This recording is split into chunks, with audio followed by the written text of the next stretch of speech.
Hi అండి అందరికీ. మనం ఈరోజు ఎంతో టేస్టీ అయిన పప్పు చెక్కలు చేసుకోపోతున్నాము. సింపుల్గా ఇంట్లోనేనండి చేసుకోవచ్చు. మనం ఒక 2 కప్పుల వరిపిండి తీసుకోబోతున్నాం. ఫస్ట్ 2 కప్పులు తీసుకున్నానండి వరిపిండి నేను. ఆ వరిపిండిలోనే మనం 1 స్పూను జీలకర్ర, కొంచెం కరివేపాకు, 1 స్పూన్ అల్లం వెల్లుల్లి పేస్ట్, 1 స్పూన్ సాల్ట్, 1 స్పూన్ కారం, పచ్చిపప్పు, పెసరపప్పు 2 కలిపి నానబెట్టేసుకున్నానండి. ఒక 10 మినిట్స్ అవి కూడా వేసేసుకోవాలి. అందులో వేసుకొని మొత్తం ఒక 2 స్పూన్లు ఆయిల్ వేసుకున్నాను. మొత్తం కలిపేసుకోవాలి మనం.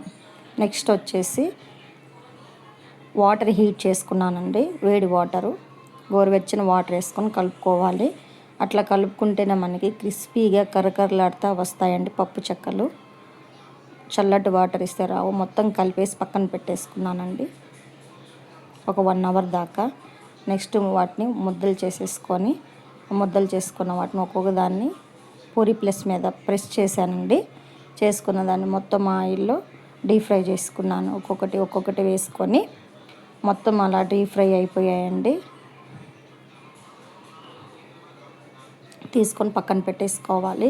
మనకి ఎంతో టేస్టీ అయిన పప్పు చెక్కలు రెడీ అయిపోయాయండి. సింపుల్ అండి. 10 మినిట్స్, ఒక 20 మినిట్స్లోనే రెడీ అయిపోతాయి. నా ఛానల్ అందరు చూస్తున్నారు కానీ ఫ్రెండ్స్ సబ్స్క్రైబ్ చేసుకోండి ఫ్రెండ్స్. ప్లీజ్ నా ఛానల్ని సబ్స్క్రైబ్ చేయమని కోరుచున్నాను. నెక్స్ట్ వీడియో కోసం do for watching. Thank you friends.